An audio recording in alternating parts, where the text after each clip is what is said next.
Yes, welcome to the BPM Blackopolypse podcast media with my boy, Mr. Craig. Yeah. You're so good. You're so inspiring. I name you 3 times. What's going on, man? What's going on? I'm good. How are you? Podcast. Oh, thank you. Yeah, it's been man. A long time away. Yeah. Sorry, man. I feel really embarrassed because I was like, yeah, you're going to come on. I actually gave you a date. I was like, yeah, come on this day. And I completely forgot to write you again and say, yeah, do you want to come on this day? So I apologize. So just to save face, I'm going to say this podcast has already been recorded 4 months ago. You're just watching it now and streaming it out now. And just so people know I'm telling the truth, Megan Michael didn't do a crazy interview yesterday about the royal family. Okay, yeah, there's your proof. And don't spoil it for me because I've only watched half of it, so I want to watch the rest tonight. I've only watched the half, so we're not going to discuss that because I want to watch the rest of it before I have a actually haven't watched any. Yeah, I haven't watched. No. I'm going to try and. Yeah, that's it. Yeah, forget that. Anyway, Craig, you've come a long way, man, in life. You're an inspiration. With your, is that what your company's called, Darby Pritchard? Yeah, that's correct, Darby Pritchard's, yeah. Yeah, man. I heard he's doing really well. Not from you, but I got obviously like connections with you, and people tell me a lot. Yeah, man, Craig's doing really well. He's pulling it off and that, and I'm like, yo, Craig, man, he's an inspiration to us all. That's what we all need to reach to. It's Craig's level. That's it. Thank you. Anyway, before we get into busy stuff, because the more serious stuff, I believe you was diagnosed with Parkinson's. Yeah. How old was you then? 33. 33. So it's actually quite, because actually it was, I don't know why, but I thought he was younger. Nah, that's 33. But I mean, I am 40 this year, so you're talking quite a few years back now. But nah, 33 was. Yeah. Okay. Can you shed any light on what exactly is Parkinson's for people who don't know? Yeah. So Parkinson's is basically a lack of dopamine. So dopamine is what basically gets you firing and wiring, gets your movements right. It's like the control center. So, for example, too much dopamine, you get too excited. Too lack of dopamine, you got a lack of it. But what it does is it misfires the dopamine. So the dopamine slowly dying. It's not getting enough dopamine made, and it's misfiring. So that then causes stiffness, tremors, and just hard to move around. Okay. And that's Parkinson's in a whole. Well, I mean, it's more in depth than that. There's different types of Parkinson's and so on. Yeah. I think that's the thing, because people like, I think you only know like 2 famous people with Parkinson's. I think it was Margaret J. Fox and Muhammad Ali. Yeah. Had it. I don't know if that actually. I don't think it's. Is it terminal? It's not terminal, is it? It's just no, it's not terminal. Well, they say that it's not healable. You can't be healed, but I tend to differ there because I slightly lean towards Eastern medicine. Then I do the Western model. But yeah, apparently it's incurable. But we'll just have to wait and see. So you're like actually, I know a guy actually. Maybe you finish your stuff, but I know another guy actually in America who apparently is meant to be a G. I've got his phone number. He's meant to cure anything. It doesn't matter what you have, he can cure it. So I'm guessing you're already onto it anyway. So yeah. You don't look, to me, I don't know what I expect, but you see like pictures of and you think, this guy don't look like this, but you look fine. To me, you look fine. I'm like, this guy's all right. Yeah.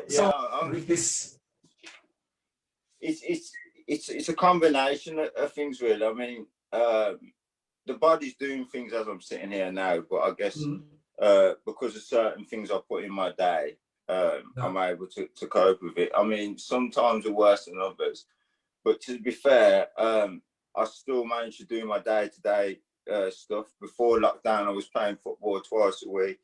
which Really? I'm going to be, yeah, and we've actually got a pitch booked for the end of the month, so I can't wait for that.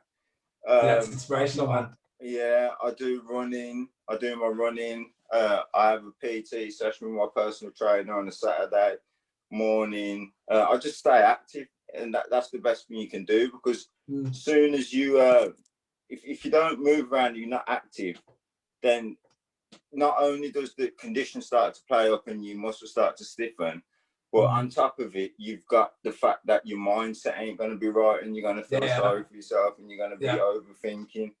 Yeah. So for me, it's just staying as active as possible. Yeah, that's a, man. You're onto a winner there. I think a lot of people, as soon as you think, oh man, I got diagnosed with anything, even I realize, even if you say someone says, oh, COVID, you think, oh no, COVID, man. I'm sorry for you, man. My condolences. Like, it's just a cold, man. It's just a flu. Yeah. But people really. So for you, who has something a lot serious, can you imagine for you that played a lot in your mind? You was like, oh man, what is it? What exactly is it? What do I have? The doctors probably told you, or whoever's like, yeah, you're. Yeah, I mean, in the beginning, it was. I mean, it's a journey to where I've got to from 2014 when I was diagnosed to today, to 2021, and that is, I went through a lot of different emotions. So when I was first, basically, I'll tell you the story leading up to Parkinson's. So for about 2 years, I slowly was starting to lose my balance. I noticed my left leg would shake a lot, and I was noticing as the years went by that I was dragging my left leg. And I went to the doctors over and over again over these 2 years, and basically told them the problem I had. And literally, they came out with everything from it's depression, which I knew it wasn't. Somebody tried to call it Longman's disease. This is a medical professional, Longman's disease, never heard of it. And I just didn't know. And then it was a nurse practitioner that basically sent me to the specialist after seeing about 10 doctors. And straight away he saw me, and he knew. He just got me to walk up and down the corridor, and he knew. So in the beginning, it was, as you can imagine, a massive shock. And I didn't really know much about Parkinson's except Michael J. Fox, as we said earlier on. Yeah. So it was a massive shock. And I went through a roller coaster of emotions. But surprisingly, in that shock and in that pain and anguish, I actually found me, if that makes sense. You know what I mean? Yeah. And what it did for me was, it made me realize how much we take things for granted. And I'd taken the previous Craig for granted and not got as far with the previous Craig as I would have liked. So I thought, if life can turn on you that quick, and something like that can come over you, then what you got to do is you got to make the most of what you got. So I just started to chase my dreams and started to really put myself out there. And since then, I mean, people think it's mad when I say this, but it's almost like Parkinson's woke me up out of my sleep. Yeah. You know what I mean? Yeah, I think a lot of people say that, like, if they have like a near-death experience or like have a bad accident, and they're like, it's like you almost go and visit your maker, and he's like, look, you got another chance, but this is it. Make the most. And then you come back and you're like, yo, I only have a allotted amount of time. I gotta use it. And you've used it to, like I said, I love your blogs. I think it's living with Parkinson's. Is that Mind over Parkinson's. Yeah. I mean, the reason I started that also was it was to get people support, but it was also for myself. So for me and for them, and it was a case of there's not many young Parkinson sufferers, so I just wanted to reach out, and looking back at each video as I'll go through the years, I can see my progression in it. And don't get me wrong, Wayne, I have like days where it's tough, but I can truly honestly say, I'm hand on my heart, I'm living a better quality life now than I was before Parkinson's, and it's because it woke me up out of my sleep. Yeah. It's awesome, man. It's awesome. Let me see. I got so basically your page is like, is it like a daily? It's not a daily blog. I'm checking here. It's like No, like it's not a monthly daily or blog. you just- So basically, originally I set it up just off because what it was is every year I'll go and sit with the student doctors and they just ask me questions about Parkinson's and do a check over me and I do that because these are the guys that are going to be treating me most likely in the future. So the one day when I did it, the doctor phoned me, which was unusual, and she just basically says how much that means to them and how much that benefits them. And it's not that easy to get Parkinson's sufferers in front of these students. And that made me it felt good because I thought, well, at least I'm helping the medical staff to help people with the condition in the future. So when I come off the phone to her, it's just off a whim. I thought, you know what, I'm going to share that story. Yeah. So I just set up a Facebook page and I shared the story and it got a lot of traction.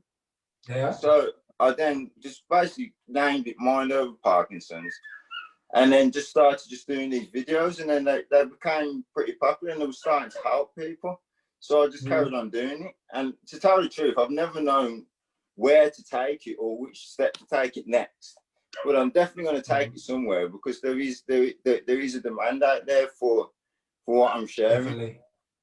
Definitely. I think the only thing's missing is probably like consistency. I think you probably need to do at least. I think you do like one a week. Actually, no, you haven't done anything. Yeah. I mean, that's the thing.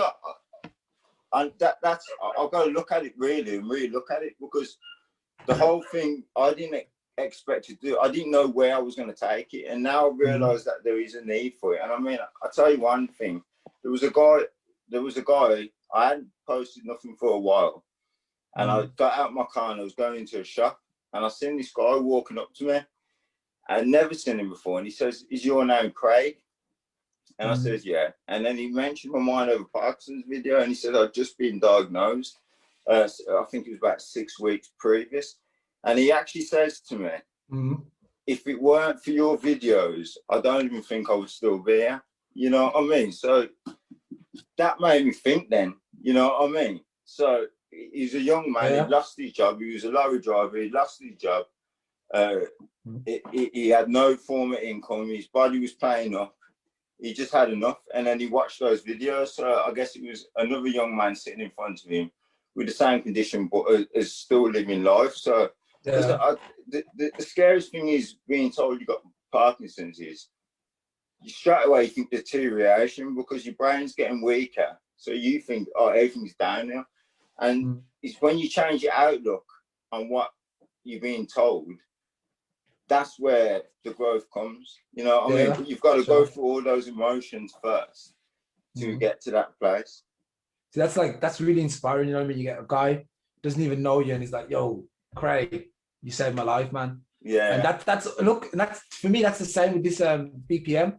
I'm like, if I can change one person's life or attitude or mindset or something like that, you know, I feel like I've done my job. You know, it only needs to be one person, and then I'm like, I'm good. I'm not gonna give up, obviously, but I'm gonna be like, one person. No, it's so true because when I first started doing it, I started to get a lot of feedback and a lot of people saying, you know, the way you deliver your message is quite good and it really grips me. And even though I ain't got Parkinson's, I'm watching it and I'm hanging on every word. So I thought, well, that's an ability, that's a skill. So I thought, well, if I work on that skill, how many people can I reach in that sort of field? Like when I think about it, like the awareness of Parkinson's, a lot of people that follow the page, a lot of them follow me because they're following me, they're supporting me.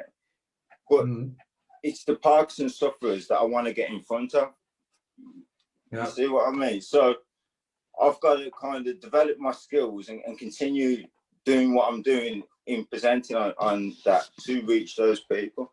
I think it's more about practice, to be honest. When we started this a year ago or over a year ago, I think it's actually a year and a half now. Jesus Christ, time's flying. Yeah.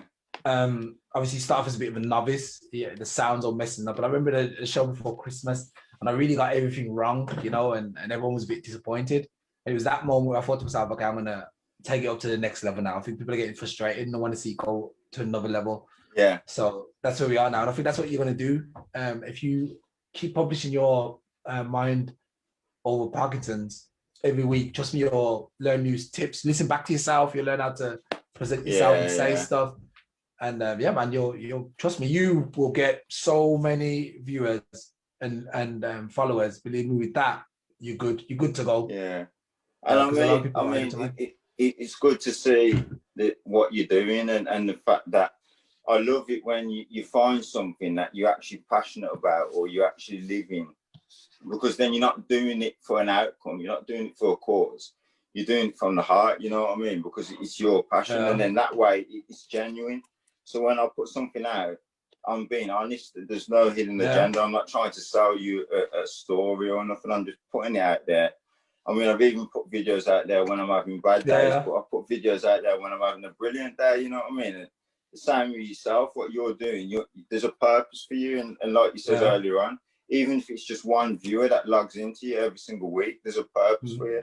You know what I mean? So it's for me, it's not doing something to it's not always have to be big. Sometimes you're just doing something just for that one person or them 10 people or you know what I mean? And just trusting what you're doing, just keep doing it.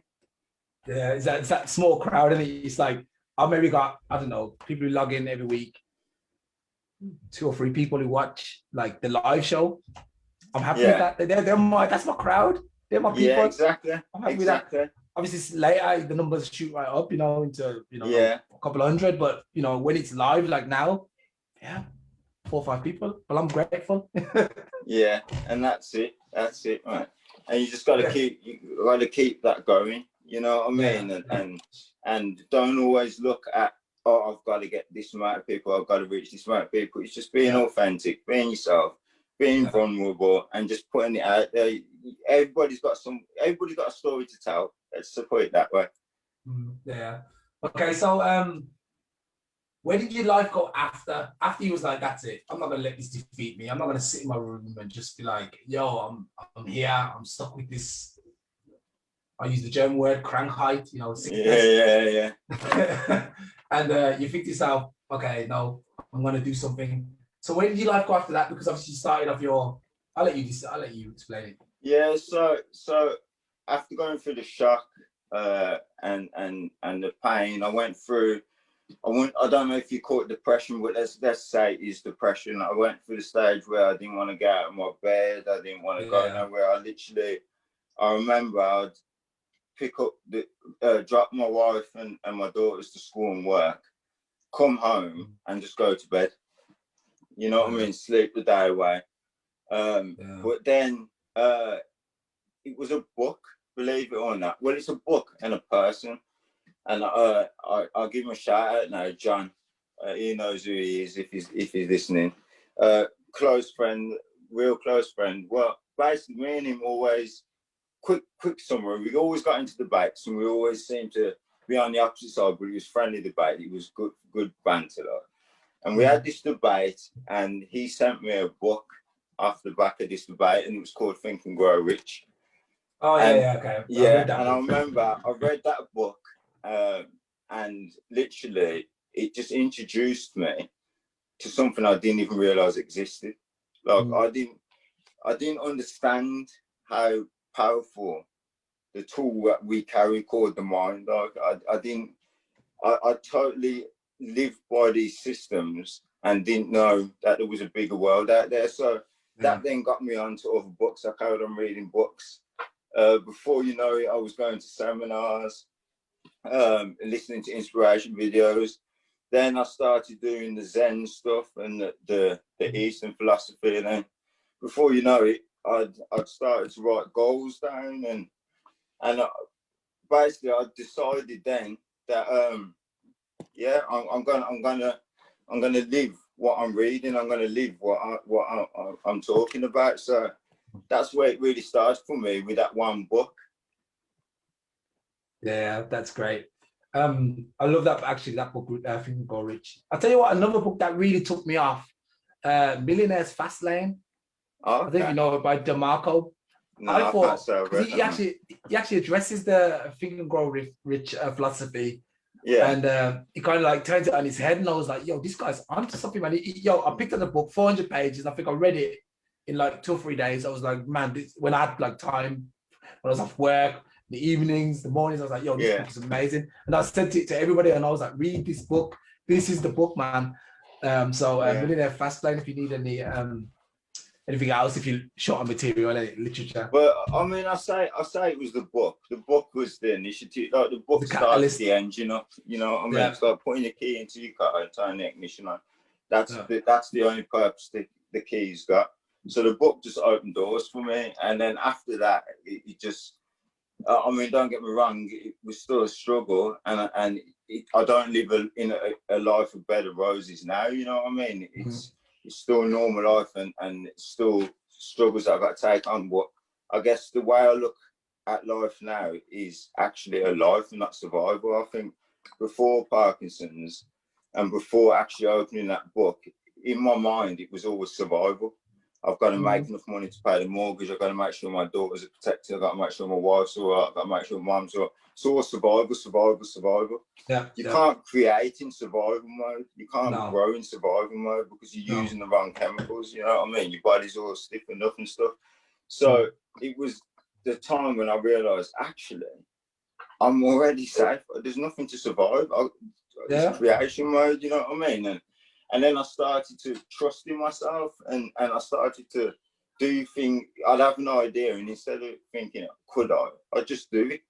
You know what I mean? And I tried to start up, I think it's 4 businesses all together before I stumbled on this one. And I lost quite a bit of money, but even then, I was just going for it. And the thing is, like, the lessons I've learned from that is giving me the confidence now to do what I'm doing now. You know what I mean? So it was basically the book was the ignition. Started the car up, and then I just started driving it.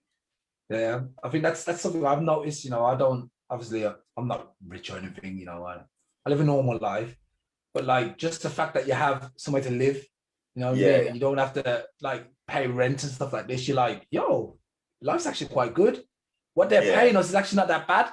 But the problem is when you don't have that, obviously a third or up to half of your wage goes on the rent, and you're like, man, now I'm in survival mode. And when you're in survival mode, like you said, or you touched on, you actually can't think straight. It's just like, oh man, I ain't got no pennies. Like, where's my pennies? I'm gonna pay this bill. And all these bills start coming in. You're like, oh man. So it's definitely. You see, in them states, I mean, it's easier said than done. Well, I have been there, so I feel qualified to say. Well, it's in them times when you've got no money, or you're stuck in a place. It's in them times where you've got to be in creation mode, and you can switch on creation mode when you're feeling good and happy and loving, and you think, I'm gonna do this now. I'm gonna do this and this, and you're feeling good. You do it all, and you feel good. Yeah, easy. Try and do that on a bad day, because if you can do that on a bad day and click and go through the day, then imagine how good you're going to be on a good day. And this is where I go with my Parkinson's again. I always try to do my best, my absolute best on my worst days, because when I'm having a good day today, I'm flying in the sky, you know what I mean? Because it's a breeze now, because I've took on the hard days. So for me, the biggest tip is come out of survival and go into creation. You ain't got a lion chasing you. There's no tigers after you. You know what I mean? I think that's another thing too. Everyone thinks it's going to be an overnight success, you know, because obviously the media makes you believe that, like, if I go out the door or make a CD or something, it's got one guy's going to see it, and then everyone's going to be like, yes, I'm buying that CD. It's a long process, man. It starts up, like you said, you've been doing it now. I mean, like I said, I feel like you're very successful, but you've probably been doing it now from since you was 33 to 40. So that's like 7. Well, it's a journey. And the thing is, people, they always think that the success comes in the end goal. No. That's totally wrong. The success comes in the journey. Because take everything away from me, which I've created now, you can't take away what I learned. You can't take away them experiences and that knowledge. So then I'm able to go and build again.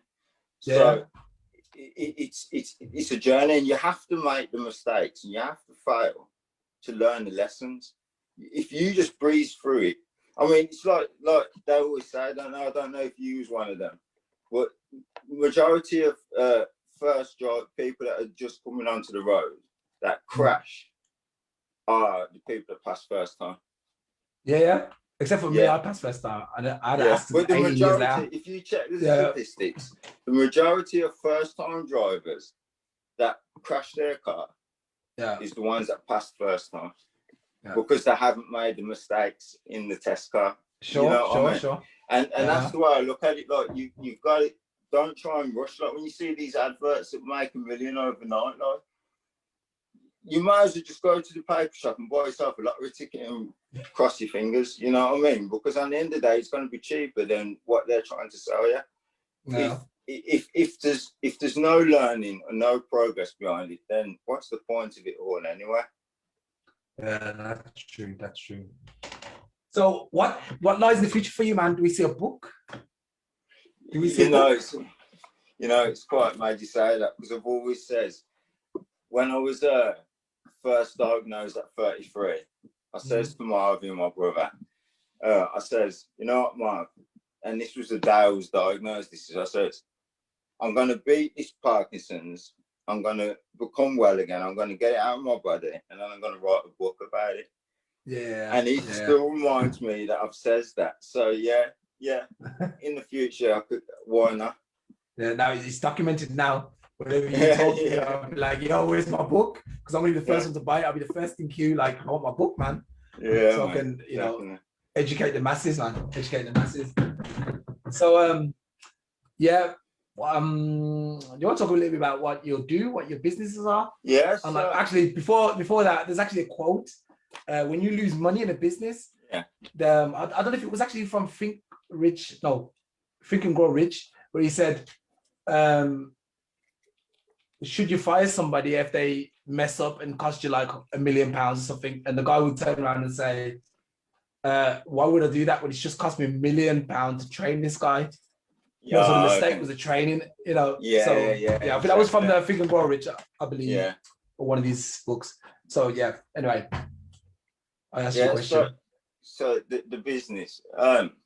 So basically, after trying to set up a number of online businesses that didn't quite take off, I went into business with my in-laws. So my wife, Terry's sister, and her husband, my brother-in-law, Andrew, and they'd already been in business. So to me, this made perfect sense. They've been in business 9 years. They've done well for themselves, and I was looking for a new challenge. So we went into business doing the jewelry store, and the first 6 months, and I'm sure they're back for me with this, was absolute nightmare. So it went from a lovely sister-in-law to I couldn't stand her and she couldn't stand me. It went to me and my brother-in-law spending a load of time together. We were trying to spend as least time together as possible. You know what I mean? So, and we tried. Basically, we had this model and we knew the model worked, but we was just making mistakes along the way. And it got that desperate at one point. So we put quite a bit of capital into it, and we just weren't returning nothing. And it got that bad at one point. We even set up at West Brom Market. Okay. Trying to sell it on the market, which was never our business model. Of course, we moved away from that quickly because we recognised that this is not the way to get our business off the ground. And then we just kept at it, and we just tried different things, educated ourselves, and then it just literally almost happened overnight. All of a sudden, the sales started to come in, and we just looked at what we was doing, and we managed to get almost a blueprint of what we was doing. And with that blueprint, my brother-in-law now, he's opened up another business, Pet Drop.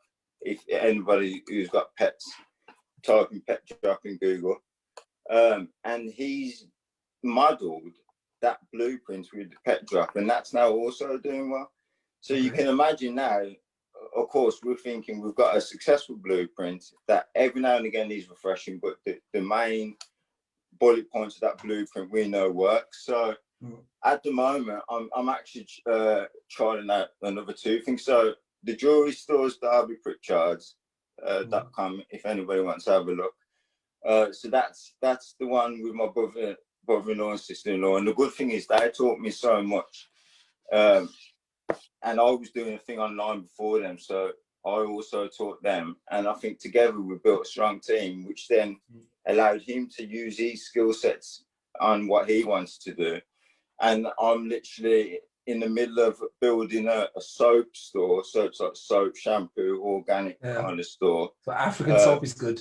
Yeah. So I'm hoping to get that out by the end of April with the same blueprint. And then I've also gone on to a platform now. I'll tell you what the platform's called. It's called Afro Kazoo. For anybody who wants to check it out, it's basically like a shop. It's like an Amazon where you go on and there's different vendors, different stores and stuff. And I'm actually trying a candle thing out with that. Again with the same blueprint. So yeah, it's going well. It's going well.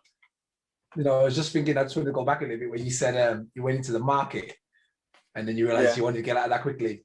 You know, I just started off teaching English, like obviously in Germany, because there's a need for it, a credible need. Yeah. And one of the marketing strategies I used was basically print up about, I think we just printed up 1,500 flyers. I went to every single door and I posted the flyer and got 6 customers immediately. See, so even though like 1,500 flyers cost me around 70 euros. Yeah. I got 6 customers and 1 customer pays 200 euros for a 10-week course. So already got the money back with just the 1 customer. So I was like, wow, that's actually pretty good. So you go into the market would actually be another way to get customers. I think after 1 week I didn't work or 2 weeks, but I think if there's something beautiful about being able to sell to your local people, like your street. You start with your street and move out. Yeah. You know, I think in the long run and later on, you could bring that into your model. But I think when you're trying to build a brand and you're trying to because basically a brand is a story. So a lot of the times people are not buying the product. They think they're buying the product, but they're actually buying the story behind it. Like Nike's story is just do it. That's Nike's story. So for us to advertise and launch ourselves as an online jewelry store, and then we're on West Brom Market. You know what I mean? And if we're on West Brom Market, then why we're not in Glasgow's market? Why we're not?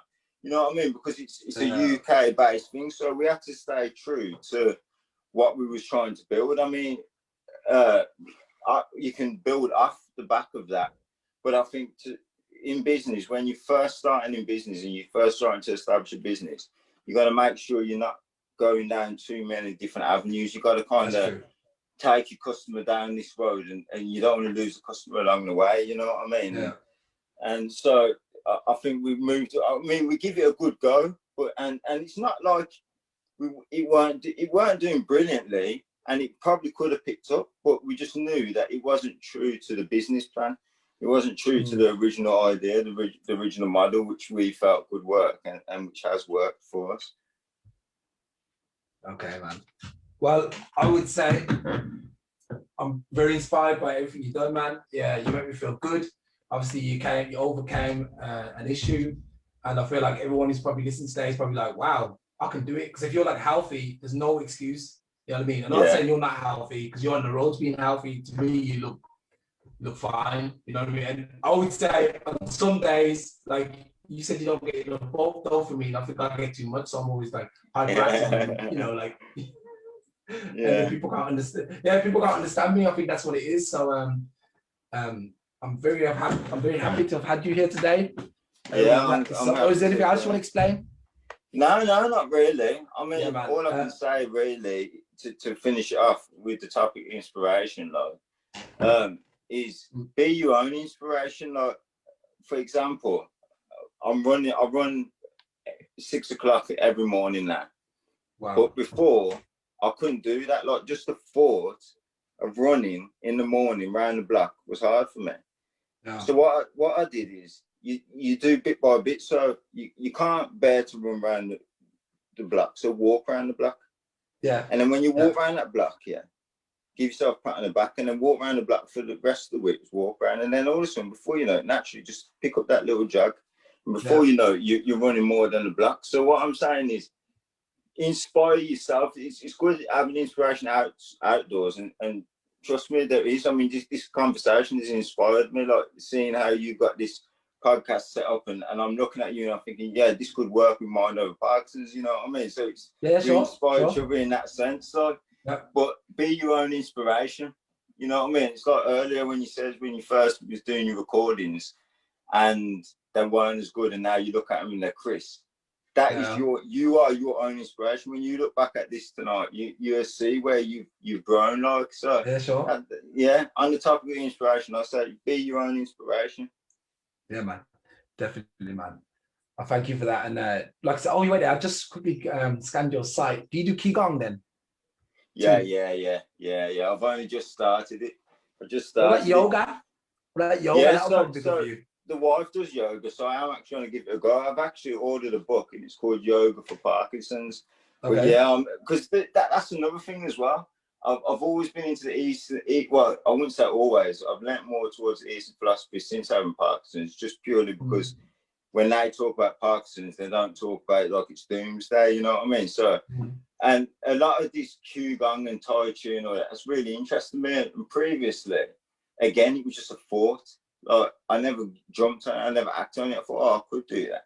So then what I started to do, I just do it once a week. And then you start to do it twice a week, and step by step, you know what I mean? You just keep doing it. So yeah, I'm definitely open to all that, definitely. And just keep moving, folks, man. Just keep moving.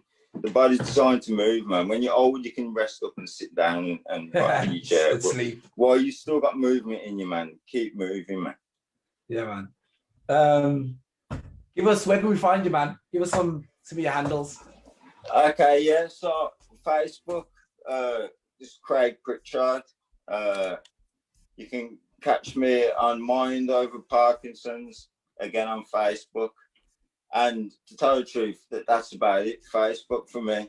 I'm one of the 30 pluses they reckon the Facebook generation is, don't they? Instagram I only really use for business, but yeah, that's where you'll find me. I think you need to get on YouTube as well, man. Like I said, you want to win out. Yeah, well, you know what? I have actually uploaded some YouTube videos, but I did it as a test. So I opened up an account just to do it as a test, just to work it out. But definitely when I can get the time, man, I will definitely get onto it. And I'll be in touch, man, because you know what I mean? It looks like you know what you're doing. You know what you're doing, because it's a good little platform you got going there. So thanks, man. All right. Yeah, then I'll definitely get you back on down the line. Maybe come on and give some inspiration to other people. There's a lot of people come on and don't have an inspiring story like you, so maybe you can come on and help them out to give them a kick up the old derriere. Yeah, man. I'll be glad to come on anytime. Serious. It's been really good, man. I'm glad to have been asked to come on. And serious way, man. You got a good thing going there. I've just checked it up on Facebook. You got a good thing going there, man. Keep it up, man, because there's a need for it, man. So I'll definitely be supporting. You on your mission there. Thanks, man. Thanks. All right, Craig. It's the Mind Over Parkinson's. Thank you, man. Yeah, man. Cool. Peace. See you later, man. Okay, bye.